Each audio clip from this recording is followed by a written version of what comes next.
नमस्कार, young Bharat news देख रहे हैं आप। प्रशांत किशोर ने एक बार फिर से दिलीप जायसवाल पर बड़ा हमला किया है। जी हाँ, बताएं आपको कि राजेश शाह हत्याकांड के पीड़ितों के साथ प्रेस कॉन्फ्रेंस किया और बोले राजेश शाह की हत्या में दिलीप जायसवाल की भूमिका संदिग्ध है। भाजपा और मोदी जी बताएं कि पिछड़े और वंचित समाज से आने वाले राजेश शाह के परिवार को न्याय कब मिलेगा। प्रशांत किशोर ने बड़ा आरोप लगाया। दिलीप जायसवाल के गुर्गों ने कल राजेश शाह की मां और बहन को धमकाया है और समझौता करने का दबाव बनाया, लेकिन इनके हिम्मत की दाद देनी पड़ेगी कि आज ये लोग यहाँ प्रेस कॉन्फ्रेंस में आए। राजेश शाह की मां अमला देवी बोली, दिलीप जायसवाल ने हमारे बच्चों को मार दिया और देखने तक नहीं दिया, हम लोगों को बहुत टॉर्चर किया है। प्रशांत किशोर ने बड़ा दावा किया है और सभी बातें जो है वो साफ साफ रखी है। आप देखिए क्या कुछ कह रहे हैं प्रशांत किशोर, बातों को सुनिए। हमारे आपके लिए सवाल जवाब बहुत आसान है। हम लोग के साथ पूरा प्रशासन है, अपनी ताकत है। दो महिलाएं जो अपना जीवन यापन किसी तरह चला रही हैं, आप समझिए 25 साल से ये लोग लड़ रहा है। कितनी हिम्मत इन्होंने की होगी तो आज यहाँ आए हैं। और आज ये देखिए बिहार की बात हो रही है, इस महिला की हिम्मत नहीं हो रही कि अपने चेहरे से नकाब हटाए। इतना भय है किस आदमी का, जो भाजपा का यहाँ का राज्य का अध्यक्ष है। ऐसे लग रहा है कि कोई क्रिमिनल सिंह की लड़ाई है। आप कह रहे हैं, हम लोग कह रहे हैं आप चेहरे से नकाब हटाइए, क्यों नहीं हटा रही हैं? इतना भय है उस व्यक्ति का कि अब जब ये जान रहे इनका पहचान तो रहा ही है, लेकिन एक मन में है कि अगर हम चेहरा छुपा के रहे, क्योंकि वहां इनको रहने में इनका मुश्किल किया हुआ है। और आपके माध्यम से बता दे रहे हैं, अगर इनकी सुरक्षा को कुछ हुआ, इनको परेशान किया गया, तो पूरा बिहार का आदमी इनके खिलाफ खड़ा होगा, इनको छोड़ेंगे नहीं। ये जो समझ रहे हैं कि बताइए दो महिलाओं को इस तरह से परेशान कर रहा है, ये बेचारी बोल तक नहीं पा रही, ये लोग बोल तक नहीं पा रहा है। और 2008 से पुलिस वाला बैठ के एसपी इनको कह रहा है कि शादी ब्याह कर लो, तो केस करने से क्या होता है?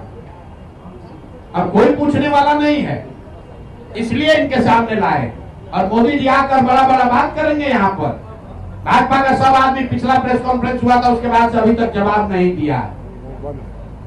मुंह बंद है। आप लोग अब जितने पत्रकार है, कोई भाजपा का एक शब्द बोला, कोई डर के मारे नहीं बोल रहा।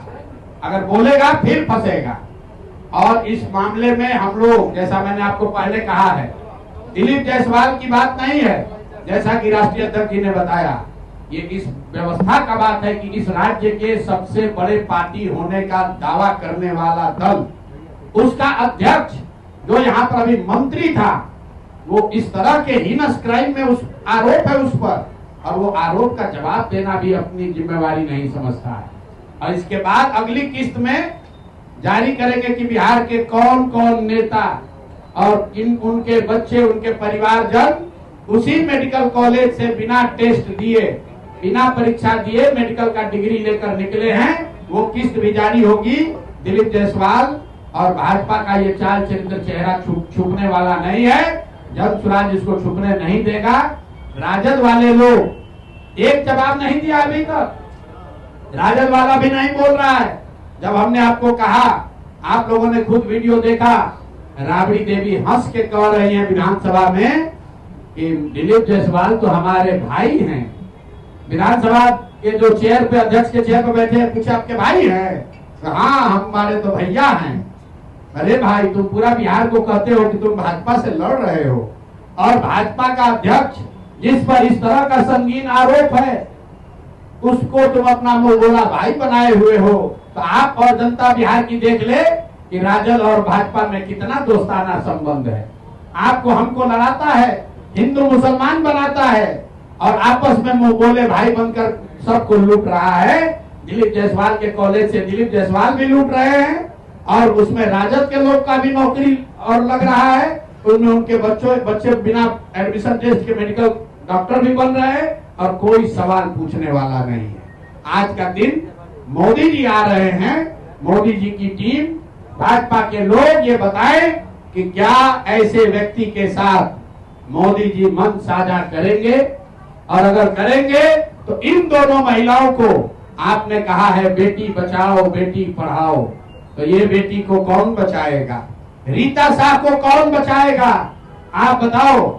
जो यहाँ पिछड़ों की राजनीति करते हैं, ये पिछड़ा है कि अगड़ा है? बताओ बताओ कौन है ये? तुम कहते हो हम वंचित की लड़ाई करते हैं, हम गरीब की आवाज बनते हैं। ये कौन टाटा बिरला है? ये कौन अगले हैं? मेरे भाई, तुम लोग किसी के नहीं हो। तुम लोग सिर्फ अपना और अपने बच्चों का हित देख रहे हो। समाज में ये महिलाएं उदाहरण के तौर पर खड़ी हुई हैं। हर जिले में, हर गांव में, हर पंचायत में इस तरह का बिहार में अन्याय हो रहा है और उस बात को दबाया जा रहा है। इसीलिए दल स्वराज ने बात को उठाया है। कब्जा करना चाहते थे, खरीदना चाहते थे, लोगों से जबरदस्ती करना चाहते थे। जैसा कि इन लोगों का कहना है कि इनके लड़के ने उसका विरोध किया, पहले उसको धमकी मिली, पीछे हटने की बात कही गई और फिर 2007 में एक दिन उसका एक दोस्त दुर्गा पूजा की तैयारी के नाम पर उसको घर से मोटरसाइकिल से पकड़ बैठाकर ले गया, इन सब के सामने ले गया। और फिर इनको खबर मिलती है कि एक भीड़ ने उस बच्चे को, इनके बेटे को घेर कर पीटा है और इतनी बुरी तरह पीटा है कि वो ऑलमोस्ट मरणासन हो गए और उनको किसी सरकारी अस्पताल में नहीं ले जाया गया। वो कहीं सरकारी अस्पताल में नहीं गए। उस व्यक्ति को उठाकर दिलीप जायसवाल के नियंत्रण वाले एमजीए माता गुजरी देवी कॉलेज में, मेडिकल कॉलेज में ले जाया गया। हद सुनिए कि भाई लड़का इनका गया और तथाकथित तौर पर पुलिस का जो एक वर्जन है कि भीड़ ने उसको मारा, उसके पास पिस्टल था, ऐसा पुलिस के एक आरोप पत्र में कहा गया है, जैसा कि किसी ने इल्जाम लगाया है। वो बच्चा 50, उसको 100 लोग रोड पर मारते रहे लेकिन उसके हाथ में पिस्टल है, उसने पिस्टल नहीं चलाया। और पुलिस को इसकी सूचना किसने दी? पुलिस के खुद के रिकॉर्ड के हिसाब से दिलीप जायसवाल ने खुद पुलिस को बताया कि एक भीड़ यहाँ पर है जो उनके घर से 2 किलोमीटर दूर है। देखिए कितने बड़े समाज सेवी हैं, कितनी चिंता उनको है। भीड़ एक बच्चे को मार रही है, एक युवक को मार रही है। पुलिस को सूचना दिलीप जायसवाल ने दी। उस बच्चे को वहां से दिलीप जायसवाल के मेडिकल कॉलेज में भर्ती कराया गया, राजेश शाह को। उसके बाद 2 दिनों तक ये पूरा परिवार, ये इनके शब्दों में अभी आप सुनिएगा, ये लोग छटपटाते रहे कि हमको हमारे बच्चे से एक बार मिला दीजिए। इनको इनके बच्चों से, राजेश शाह से उनके माँ उनके बाबूजी को मिलने तक नहीं दिया गया।